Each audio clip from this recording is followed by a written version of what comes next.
খালেদা জিয়ার বিরুদ্ধে করা ৮ মামলা বাতিলের পূর্ণাঙ্গ রায় প্রকাশ।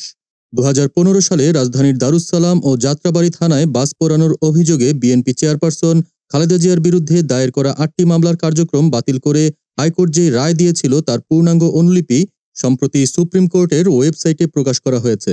দীর্ঘ আইনি প্রক্রিয়ার পর প্রকাশিত এই রায়ে বলা হয়েছে, মামলাগুলো রাজনৈতিক উদ্দেশ্য প্রণোদিত এবং এগুলো চলার কোনো যৌক্তিক ভিত্তি নেই।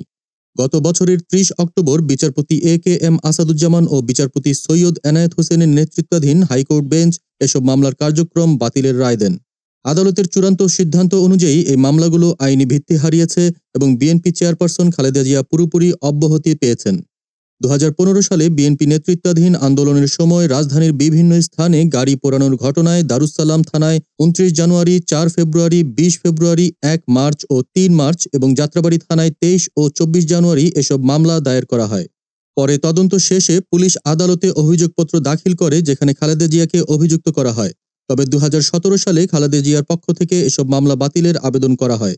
দাবি করা হয় যে মামলাগুলো রাজনৈতিক উদ্দেশ্যে করা হয়েছে এবং তার কোনো সরাসরি সম্পৃক্ততা নেই। আদালত তখন মামলার কার্যক্রম স্থগিত করে এবং এ বিষয়ে শুনানির জন্য রুল জারি করেন। গত বছরের অক্টোবরে হাইকোর্ট রুল মঞ্জুর করে মামলাগুলো বাতিল ঘোষণা করেন। আদালতে খালেদা জিয়ার পক্ষে ছিলেন জ্যেষ্ঠ আইনজীবী জয়নুল আবেদিন, ব্যারিস্টার মাহবুবউদ্দিন খোকন, ব্যারিস্টার কায়সার কামাল সহ আরও অনেকে।